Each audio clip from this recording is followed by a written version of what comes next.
feels like a very dangerous time as far as his leadership is concerned. Do you think we might be in the dying days of Keir Starmer's premiership? Probably sound as though I'm a sort of Starmer propagandist by default now. They need to realise that on certain issues, centrism is not where they think it is. Centrism wants radically lower migration. Who do you think could be next? I'm going to stick my neck out and also risk assassination.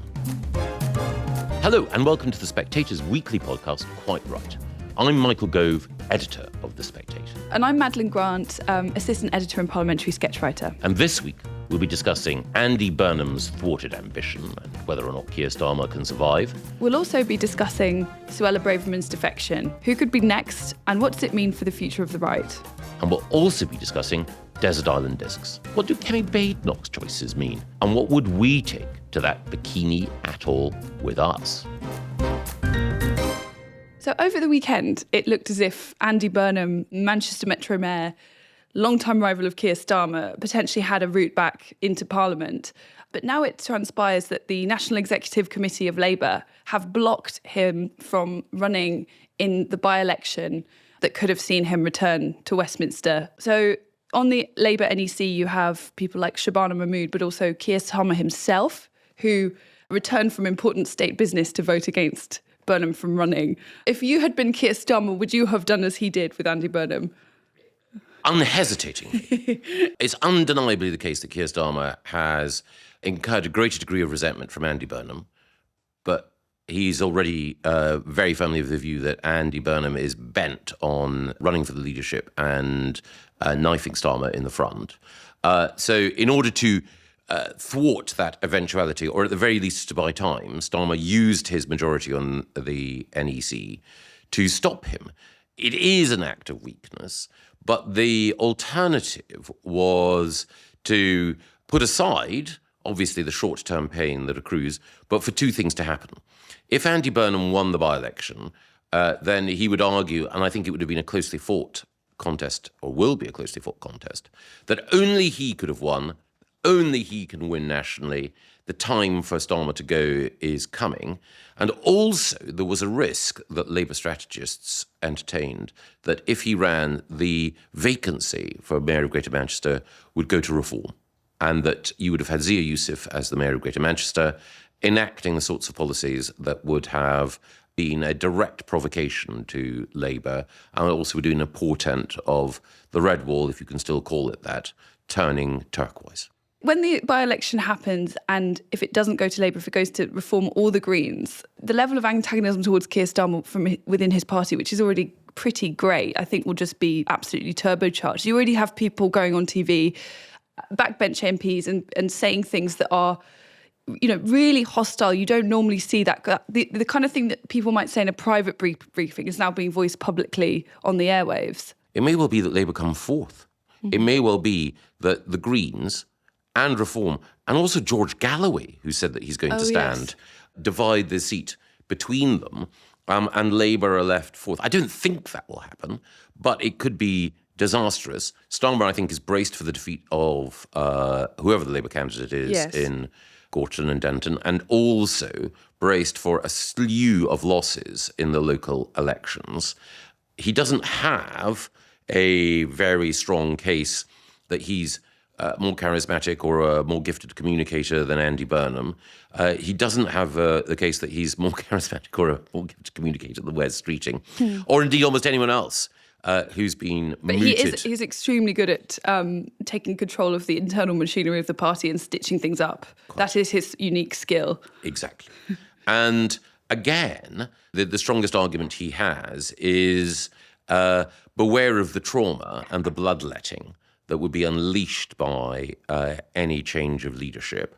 And looking at the way in which the headlines have been dominated this week by Andy Burnham, and we'll go on to discuss Suella Braverman, all of this only alienates people further from politics.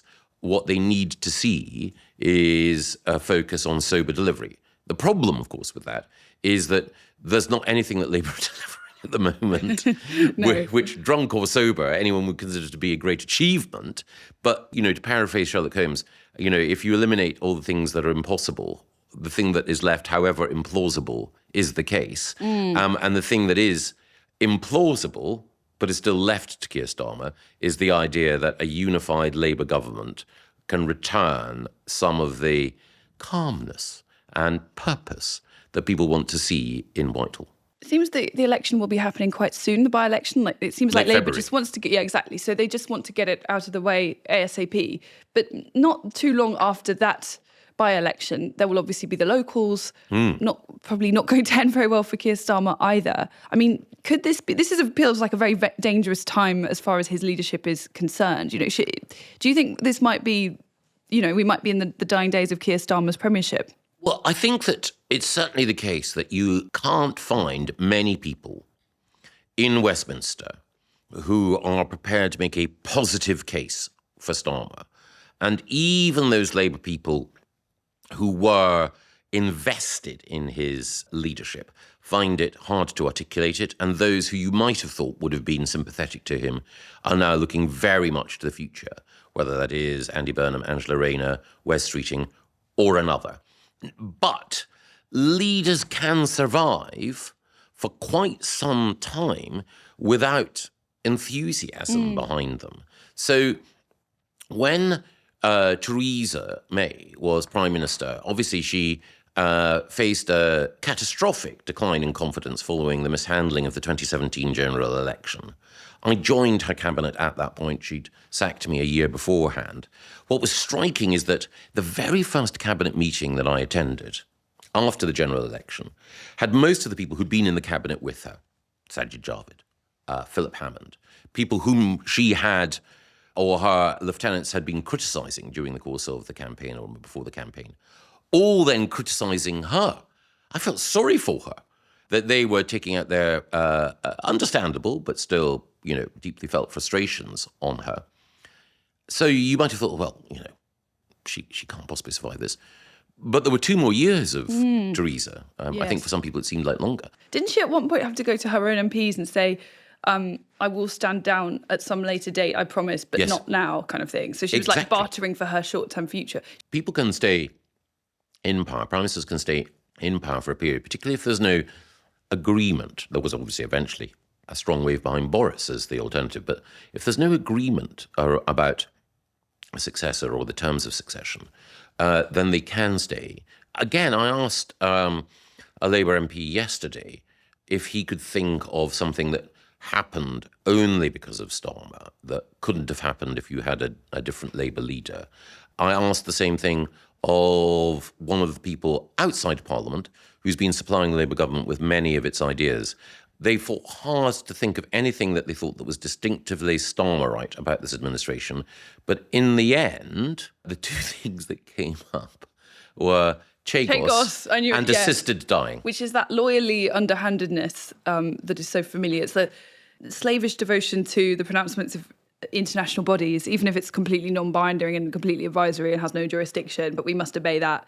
And the manner of assisted dying feels peculiarly Starmerite, doesn't it? Because it's got that sense of not really being able to fix some of the deep-seated problems, but there's a desire to, which many politicians have, to kind of take an issue and say, look, we've created this social change. The assumption that all change must be for the better and all progress must be a good thing, even if it puts the weak and vulnerable at risk. Yes. And it's classic. And also the unimaginativeness, because this is something that people, Dignity in Dying, the lobby group, various Fabians, etc., have been pushing for a long time. It's kind of classic Starmer that he would say, oh, great idea, everyone loves this. The opinion polling suggests it's popular. And it's actually ended up being one of the major headaches of his administration because of the sneaky way in which they tried to bring it about. Completely. And there are people who've been instrumental in Labour's success and general election victory, the people around Morgan McSweeney and Labour together, who regard the assisted dying bill as, at best, a distraction, at worst, a culpable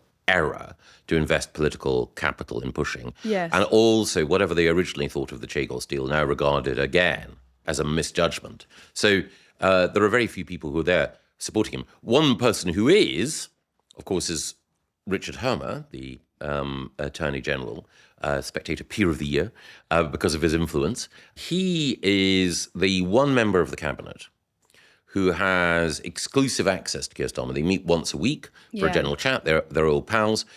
Richard Hermer was addressing the Parliamentary Labour Party this week. He's a skillful advocate, and he made the case for Starmer, and apparently he made the case, as you would expect, fluently and eloquently. But it's striking that the person who makes the case best for Keir Starmer around the cabinet table is someone who is not a full cabinet member, not an elected politician, not a Labour lifer. A colleague, a friend. Yes. He's the person who's putting the defence brief. Well, Starmer I think he actually rather thinks of it as one of his virtues, that he's like, he often talks about Westminster itself in a disparaging way, and I get that, like, we all do it. But the moment when he was asked by Emily Maitlis, do you prefer Westminster or Davos? And he just immediately says Davos without thinking about it. That's his, like, instinctive answer. And then I think he realised he's backpedaled, because he then comes out with some guff and he's like, wow, I mean, it's difficult to get decisions made in Westminster. It's too constrained. You know, he's sort of like... But this is nonsense. He prefers Davos because he doesn't like the idea of a sort of democratic system in which ordinary people have a say, but also in which, like, the sort of expert credentialed class just get to kind of decide everything without any democratic buy-in. I mean, that seems to me very Starmerist. Yes. He is, however, ruthlessly competitive. We know that he was preparing his leadership bid. There's no shame in this. From early on during the Corbyn period, we know that he accentuated in his role as Labour's Brexit spokesman the most pro-European line possible, because he calculated that would go down well with Labour members who, whatever their views about Corbyn, felt in despair about Corbyn's failure to be more pro-European. We know, for what it's worth, that on the football field, he is a ruthless professional tackler. And we know that there is a driven quality to him. Famously, when he was a law student, his flat was burgled and he didn't even notice because he was so intent on his studies, not because of... So he was sitting there and someone came in and burgled his house. Not a metaphor in many ways. Not necessarily because he was interested in jurisprudential philosophy, too. It may have been, but just because, he wanted to do well. No, and as I say, there is no shame in that. But it does mean that... admirable quality. He's not going to go quietly. No. And the difficulties that he had earlier when his team briefed about Wes Streeting's ambitions, which are real, it wasn't fiction. They're very real. That was a They're about demonstration. as real as it gets. Yes. You don't often see such naked ambition, No. red in tooth and claw, in the way you do with Wes Streeting. And this is, again, one of the things that Wes Streeting has done, which is that, he's been coach trailing and sending signals to the left on Gaza. You might argue it's because of his constituency, but also the praise that he lavished on Angela Rayner at the Labour Party conference. You might say, gracious, but still.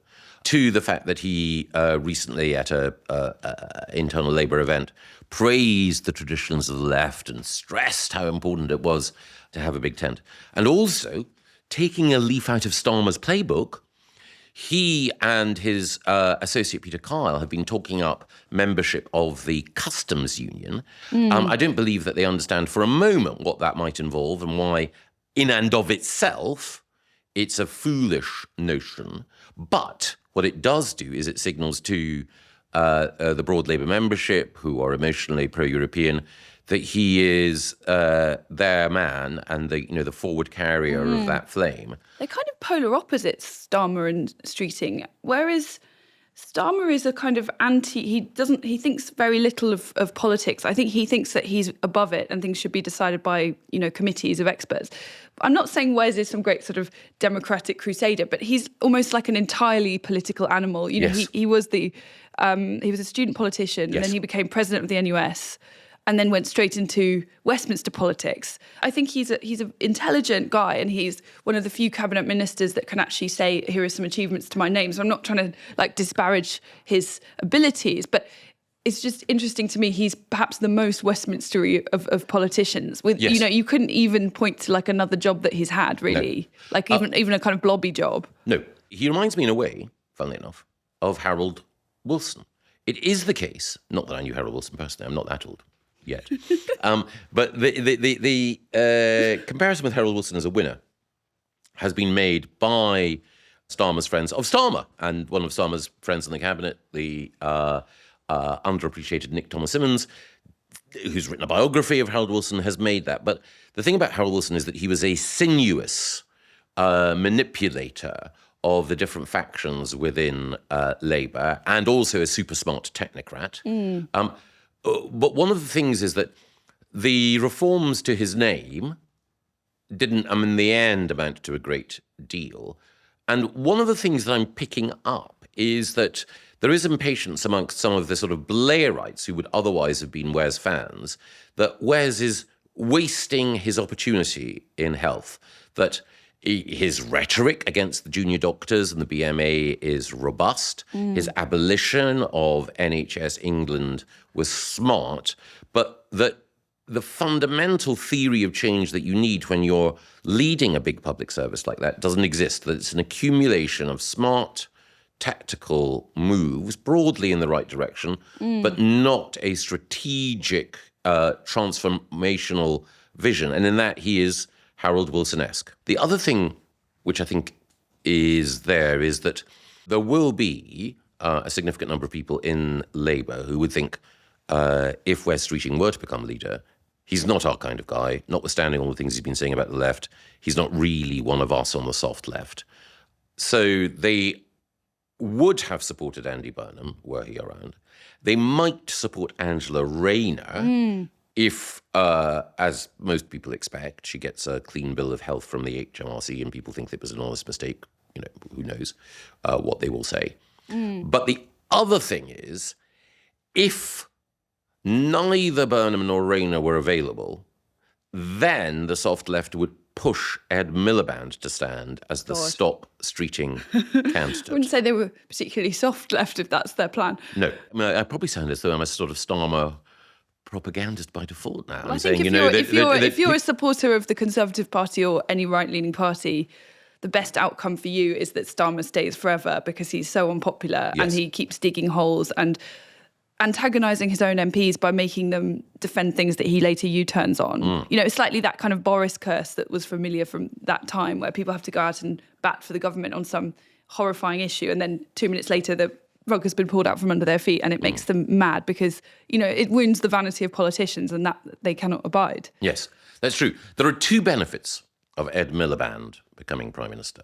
One, the exquisite agony it would cause to David Miliband.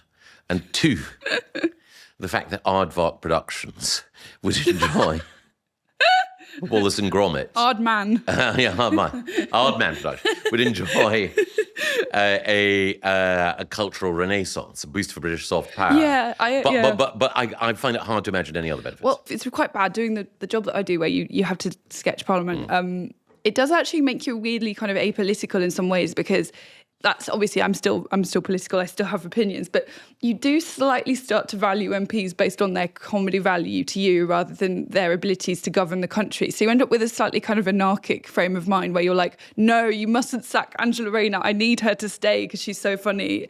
And I actually think Miliband is one of the few that, from a kind of humour standpoint, would be an improvement on Starmer. Starmer is unwittingly hilarious. I think he's got this amazing ability to do and say things that are transparently ludicrous, but he does them with sort of no understanding of of how ludicrous he is. So you saw his post about Burns Night, for example, where he's sitting in like the most clinical, looks like a kind of abattoir waiting room, and he's got like some Tunnocks tea cakes on a plate, and there's no sign of like any Scottish regalia apart from his sad little plate of Scottish confectionery. And he's like, I'm wishing everyone a happy Burns Night if they celebrate. You know? I know. And where's the haggis? And tragically, there appears to be an oil pipeline behind him. So even though he's destroying the North Sea and,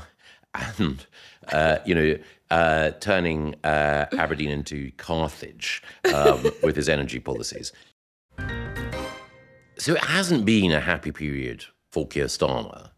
But then it's also been the case that there's been another chapter in turbulence on the right. We've had another defection to reform. Suella Braverman was unveiled as Nigel Farage's latest recruit this week at a Veterans for Reform rally. I should say that Suella's not one of the veterans. They were army veterans, but Suella was there as the sort of, you know, the star of the show. Not the Vera Lynn, but the star in her own right. I don't know, Maddie, did you anticipate that Suella would defect? Do you think it's a coup for reform? Does it change the terms of trade? Well, I think that it was understood that she was, you know, had been very unhappy for a long time. And with Robert Jenrick's departure, it seemed fairly inevitable. I guess almost the question mark was, would Reform UK want to have another Tory so soon after the last one? Because, there is also there is this feeling of, this is becoming a place for the Tory also has-beens or also-rans. So that from that perspective, but no, broadly, I wouldn't say I was that surprised. It was almost like people were wondering, when, not if, something like this would happen. Does it change the terms, certainly from the Tory perspective, just as they were potentially having a win on the Chagos deal, which has been the product of a lot of lobbying from the right in general, from Reform UK, from Nigel Farage and from Tory. And then, of course, in the House of Lords, the Tory peers have put up a really strong fight, and they unearthed the fact that the 1966 US-UK agreement on Diego Garcia might be compromised by the deal with Mauritius. So just when, and of course then you have the Burnham mess, just as these things are happening, there's another defection, and now that occupies the debate. So from that perspective, it's really difficult for the Conservative Party to make a case for what they are doing. I think what's actually far more damaging to the Conservatives' prospects than this yet another defection is actually the calls now from the kind of centre wing, or what was the centrist Tory party, in the form of Prosper. I think that's very unfair on the what I consider the original Thatcher era Wets, who are a cut above. No, I'm not anti all the Wets. I mean, some of them I think are very intelligent people that have achieved a lot. But it was very unhelpful timing that they published this letter saying we want the Tory party to return to these principles. So that's the new group you mentioned. It's called Prosper UK, yes. Which has Andy Street, the former mayor of the West Midlands, Ruth Davidson, the former leader of the Scottish Conservatives, Amber Rudd, the former Home Secretary, David Liddington, the former Chancellor, David Gauke, Duchy of Lancaster, and David Gauke, the former Justice Secretary. There's lots of formers. Jinx. Yes. Michael, when are you going to put your name on? No. Who've all joined together to essentially create this sort of new pressure group to nudge or consolidate the arguments for a sort of one nation centrist, however you want to define it, Tory position. I did look down the list of names, and there are lots of people there who are friends. The interesting thing is that I think of all of the names there's only one, I could have this wrong, Trudy Harrison, used to be the MP for Copeland and Cumbria, former Environment Minister, that voted for Brexit. Everyone else was a Remainer. I mean, that probably, that's not surprising. I mean, it's almost sort of, the sort of glue or the characteristic behind it. And a reason for the disappointment, and in the first place, that has led some people to leave the party altogether. Well, yes. Quite. So, in a way, they're both Suella going to reform, and also the departure of Suella and Rob Jenrick and Danny Kruger and others, creating, for those who follow that sort of particular sort of centrist vibe, sensing an opportunity. The two are parallel developments, and I don't think either of them, even though they're predictable, are necessarily brilliant news for Kemi. So Team Kemi will have foreseen the high risk of Suella defecting, and they will also be aware of this pressure. Last week, Kemi spoke to the core team of the right within the Parliamentary Conservative Party, the Common Sense group led by John Hayes, the group called the 92. I know that there are a proliferation of groups, sorry about this, listeners, that it acts as the umbrella for the broad right within the Conservative Party, to reassure them, and indeed they were, on the basis of what she said, reassured that there would be no slippage to the left or centre under her leadership. But in the churn of events in Westminster, the launch of Prosper UK would mean that the wet centrists would say, look, the momentum is with us in reshaping the Conservative Party. And that's a narrative that actually Suella and her team would reinforce by saying, well, of course, the reason I left is because these guys are in the ascendant. Yeah, exactly. And Farage, in fact, and Suella Braverman both referred to it in their press conference yesterday. It's, I think, very unhelpful timing for people concerned. People sort of consider themselves right-leaning Tories. But I don't think it is actually the truth about what is happening within the Parliamentary Conservative Party, as we both noted. But it must come from a position of weakness, as in this group must think the party's in flux and the leader is under pressure. Now is an opportunity for us to try and reassert our hold over the party. So what they're trying to say is, Kemi, you're a reasonable person. You're a member of the reality-based community.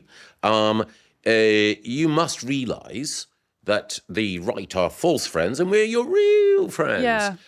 But the fact that we both lighted the preponderance of formers brings to the forefront a feeling I have, which is, most of the people who will sign up to Prosper UK are palpably decent people, good public servants. However, I think they've missed how, not just the Conservative Party, but how politics has changed in Britain. And someone like Nick Timothy or Neil O'Brien or Katie Lamb, so the rising generation of talent within the Conservative Party, Nick Timothy would say he was one nation. Neil O'Brien was the architect of levelling up, the champion of the Northern Powerhouse. His economic views are, if anything, Heseltinian. He's not a purist libertarian free marketeer. Katie Lamb, indeed, has positioned herself there economically. So they're not Thatcherites of the past reborn. And that demonstrates the fact that the Conservative Party, the right overall, has changed from the old divisions and the old positions of the past. And I think, while I respect Suella's decision, I think her characterisation of where the Parliamentary Conservative Party isn't accurate.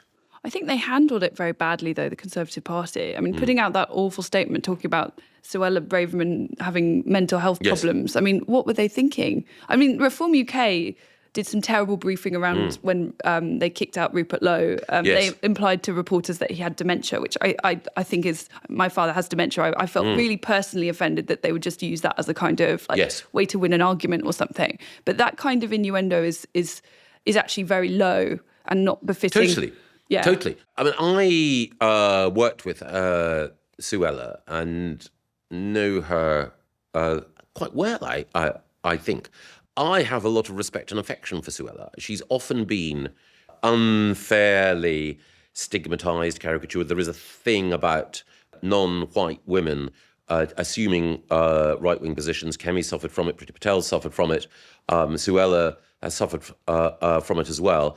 All three of them would never want sympathy shown towards them, or let alone pity. They're strong characters. And Suella, I think, was brave in some of the things that she said, particularly around the hate marches and the need for a tougher line against Islamism. And in person, she is a kind and delightful person, very different from the caricature that's been painted of her. So I think that she is perfectly entitled to make her own decision as a strong, independent woman as to which political party she should join. And as I say, I think some of the things she said about the Conservative Party are inaccurate, but that's by the by. And I therefore feel all the more, exactly as you say, irritated that there was this, at best ungallant, at worst just totally cack-handed briefing about the invocation of mental health and all the rest of it. I have a high threshold for unhappiness about insults in politics. I think politics is a contact sport, but I do agree with you, and I was pleased to see that there was a, albeit too late, withdrawal of those comments. I feel that a lot in politics now, and particularly on the right, is there's a big fracture emerging between the people who think that everything is broadly okay and the people who think that Britain is broken and we need wholesale change. Yes. And I kind of worry that I watched the launch of the new Prosper UK movement and the video that they put out, and it was a kind of to me, it sounded a bit like a kind of zombie Cameronism, but there was this jangly foyer music, and they were talking in generalities about, we want to, more jobs, look after the economy. And I agree that's really important. And it's a place where the Tories actually have an opportunity to be competitive, because Reform UK are not fully trusted on the economy yet. And they have a big spending manifesto that I don't think adds up. So there is obviously a great opportunity there, and the Tories should never ignore business. And the contribution of someone like Andy Street is very important. And there's a reason he got so close to winning in Birmingham last time. But I also think that, like, they need to realise that on certain issues, centrism is not where they think it is. Centrism wants radically lower migration. Centrism wants to stop the boats and probably to send a great number of those currently in hotels back to where they came from. And these guys, I don't think, have an answer on that stuff, but they also don't think that it's like that worthy of discussion. You know, they think that it's a bit grubby that people like Neil O'Brien, but also, you know, Robert Jenrick before have even like been raising these issues. This is the strong impression that they give. Like, the economy is obviously deeply, deeply important, but it's not the only important issue.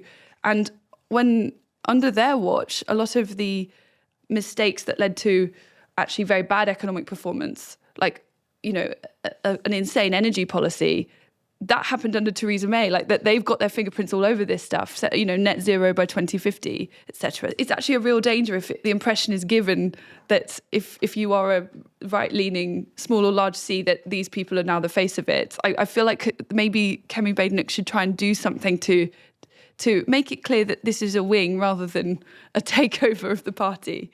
Pro-business economic liberals with a hankering for greater European integration are basically in the position that the Free Democrats are in Germany, or various different centrist movements have been in France.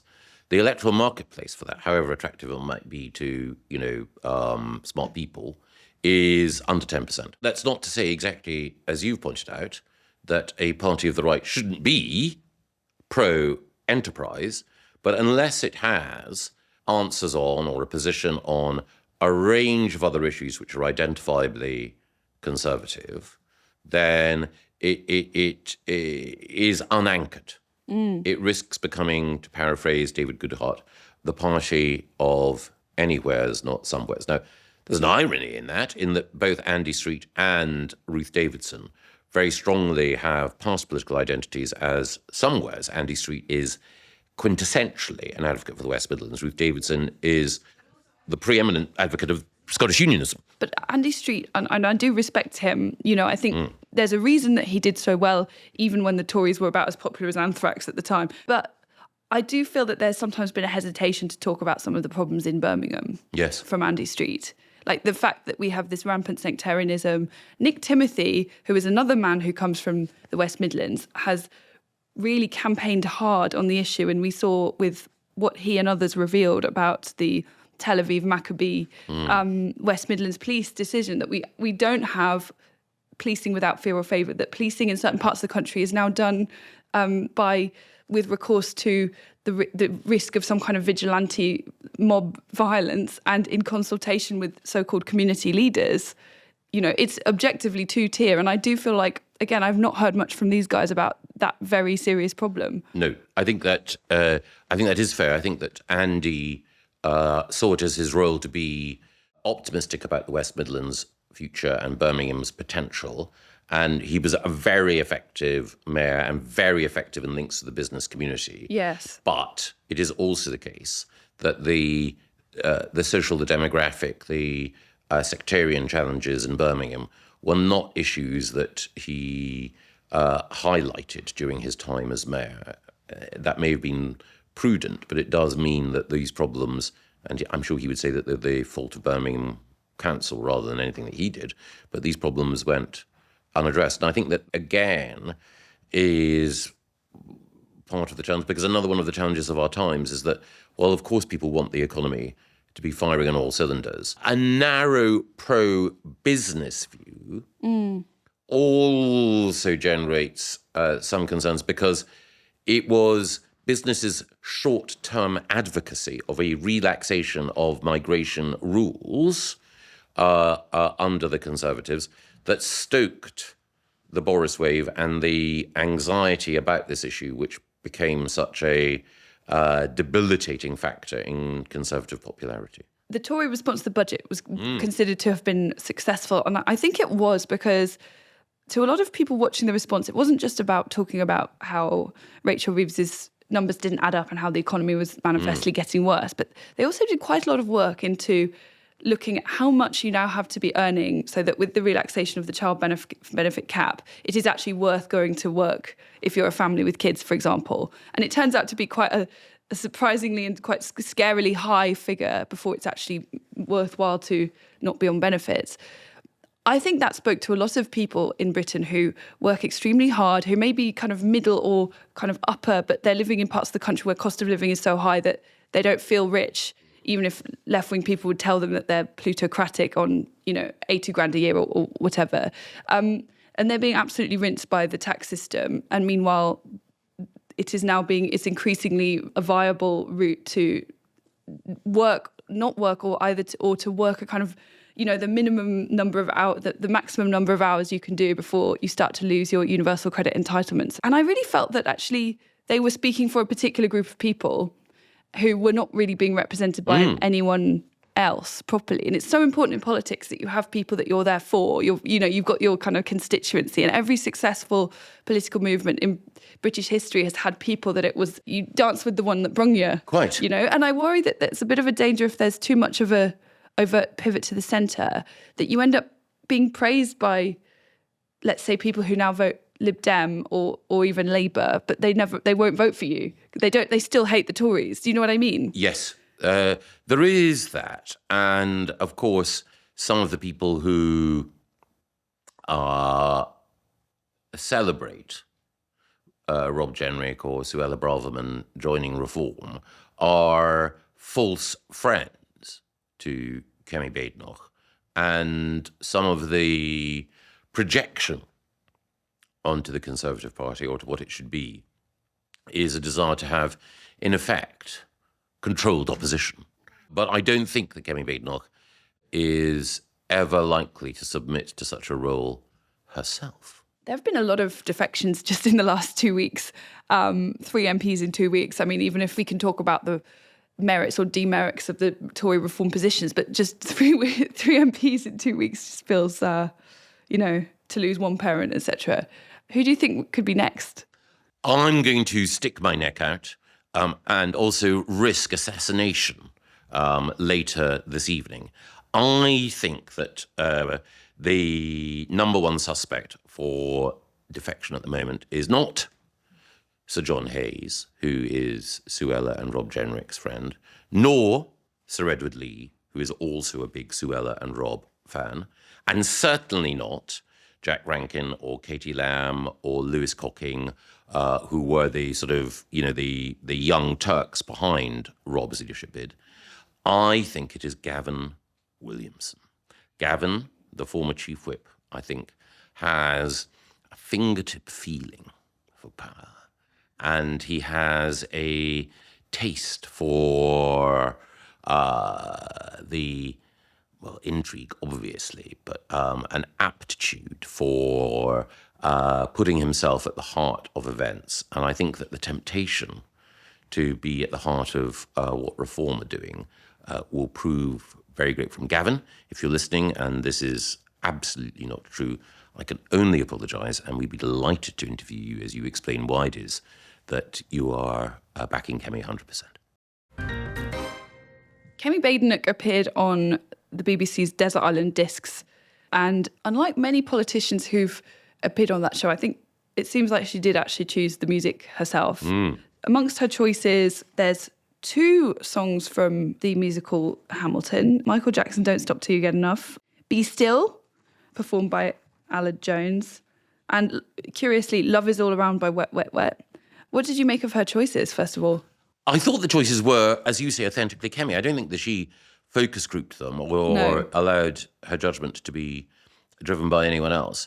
And in the broadcast, she explained that the Lin-Manuel Miranda Story of Tonight track referred to a group of friends from the 2017 intake. And it rang psychologically true that she explained how she and a number of others, Lee Rowley, Julia Lopez, Alex Burkhardt, resigned in one at the time of the sort of collapse of Boris's leadership. And I think that she was in the group egging them all on to resign, wasn't she? Julia, Alex, Lee and Kemi, Lee, of course, is no longer in Parliament, are a very close group of friends. And the thing about the sort of the song, the sort of resolution that they're going to make that move, that rang true emotionally. And also the wet, wet, wet choice, even though we all might think that it's saccharine, it was the sort of classic first dance at the wedding at the time that Kemi got married, and it reflects That's interesting. her love for her husband. Because I always associate that song with For Weddings and a Funeral. Yes. I'd say it's the anthem of Major's Britain. If Blair's Britain gets things can only get better. Have you ever done Desert Island Discs? No, I was asked and I said no. Interesting. What? Why? I thought that it would be potential hostage to fortune. And also, I thought that if I actually revealed my choice of Desert Island Disc music, that the already low esteem in which I was held by the British public would plummet even more catastrophically. It's a difficult one because obviously people do want to choose things that are important to them, and often there's some particular reason, like, as you were saying with Kemi Baden. But there's also, you want to not look like too much of a normie, but then you don't want to be so anti-normie that you look pretentious. Like, it is a bit of a tightrope that has to be walked if you're a politician, I suppose. It is. And the difficulty is some people will interpret or over-interpret the music. So, when Keir Starmer chose Three Lions by Skinner and Badil, it's just so, we know you love Will. Yeah, we get it. It's your one personality trait. Well done. Yes, exactly. When David Cameron appeared, he chose as his favourite track Benny Hill's Ernie, the fastest milkman in the West, which he does love. And he also chose, and this is reflective of my generation, he chose The Smiths. And of course, The Smiths absolutely slammed him. There is a picture, I think, that David Cameron has of him outside Salford Lads Club, which sort of echoes one of the Smiths album covers. Hugging a hoodie? Not hugging a hoodie on that occasion, not even wearing one. Canvassing a hoodie, perhaps. Yeah, so there is the risk that if you say, I love X, the obvious gotcha is for someone to go to X and X to say... probably aren't many bands that you could, if you're a Tory MP, that you could safely pick. They wouldn't come. Better to go with someone that's dead, long dead. Yes. Go for Bach. He can't answer back. Yes. I once was asked for, in one of those Book of the Year roundups, which book had you most enjoyed? And I said the book I really loved, which was hilarious and brilliant, was a novel by Ned Bowman called Boxer Beetle. And then... Ned Bowman was asked. Evil, and he said... Leave our schools alone, Mr. Go. No, he said, I think Michael is the most disgusting human being on the planet. The idea that he enjoyed one of my books makes me feel physically sick. I think, or something like that. So, there is always that risk. Writers should just be glad that anyone is reading their book. Most, even quite popular authors, I'm often surprised by how few people are actually buying novels as they come out, and the reading numbers generally. Yes. Unless it's like the new J.K. Rowling or something. It's often lamentably low. Quite. Don't look a gift horse in the mouth. But the other thing also is that in her choice of book and luxury, there was both sides of the divide, or there were both sides of the divide represented. So in books, as you say, Kemi went classic. She chose Vanity Fair. Interesting choice. But then in luxury, she chose the Marvel films in the Infinity Saga and explained why it was that she was a particular fan of Doctor Strange, who is the Marvel superhero played by Benedict Cumberbatch. I am reliable. Never heard of him. And again, I don't know if you think the choice of Vanity Fair is revealing, Maddie. I think it's a very good choice because if you are going to be stuck on a desert island, you don't want to have a book that's over in 200 pages. You want something big and sprawling that you can just read and reread. And Vanity Fair is one of those novels where if you return to it, you often find something you didn't spot before. And it's unbelievably expansive, but somehow it doesn't, when you read it, it doesn't feel that way. You can read it very, very quickly, I find. It's not an easy read, but I could do a Vanity Fair or even like a Middlemarch or something much quicker than, say, a Dostoevsky that was the same length. Yes. So it's a fantastic book. And she did say, that she identified with Becky Sharp, but as she was reading, Really? She did say that she thought, as she was reading, she thought, Man. Becky, no, don't do that. So that there was an initial identification and then a sense of horror at the depths to which Becky. I'd love to know what the incident was that like put her off. You know, was it when she starts like actually swindling people towards the end, or is it like, you know, careerist moves with Rawdon Crawley? You know, I'd be kind of interested. And the other thing that has been pointed out is that one of the, I hesitate to say hero, but one of the characters in Vanity Fair, who is a mildly disreputable and untrustworthy young man, is George Osborne. But that is pure fiction. Yes. Listeners of rival podcasts should note. The Marvel choice reflects the fact that Kemi said that she was a big sci-fi fan. And I know that she's also, as it happens, a fan of the Discworld novels of Terry Pratchett. I have to ask, and we'll conclude on this, I think. What would your top song or songs, luxury item, and book be? Oh, God. Book, probably similar to Kemi, I'd probably pick something like Middlemarch because it's really long. And so it's kind of like 3 novels in one. So you get more bang for your buck that way. Just one song, that's impossible. I can't just do one. 1 or 2, top 2, 3 pieces of music. I mean, maybe that's too difficult. It's just too difficult. Maybe the final act of the Rosencavalier. Probably Rachmaninoff Concerto No. 2. And then like pop music. I feel like I have to include songs that mean something to you, right? So Yes. I'd probably have Nobody Does It Better from The Spy Who Loved Me, because I love Bond, and that was the first dance at my wedding. Maybe I'd go for Libertines. When I was growing up, that was my favourite band. So I have lots of happy memories of going to gigs and stuff with my friends at school. But it's too difficult. I'm glad I've never been asked to do Desert Island Disc. It's impossible. Luxury? Luxury. What does it have to be? Can it be anything? Anything. I guess you can't bring a computer. Is that cheating? Because you won't be able to plug it in. I don't know, SPF. I mean, it's very important to look after your skincare in your 30s. Yes. What would you take? So book would be, I think, I've said this before, Mansfield Park. So Lucky Jim by Kingsley Amis would be a close second. Music. Love that book. I'm afraid I would choose Wagner. And you might say, oh, well, you're choosing The Ring just because it's long. Funnily enough, I think if I had to choose a single opera, it would be Tristan. If I had to choose a single piece of music, it would actually be from Meistersinger. There's a trio with Hans Sachs and Walter and Ava, just before the contest where Walter sings the prize song.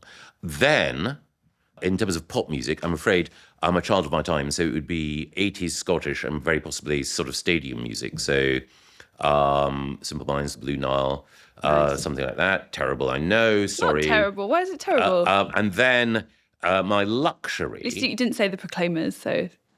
Well, I'm quite fond of Sunshine on Leith, but no. And then luxury. This is the most difficult thing, actually. But I suspect my luxury would be an espresso machine.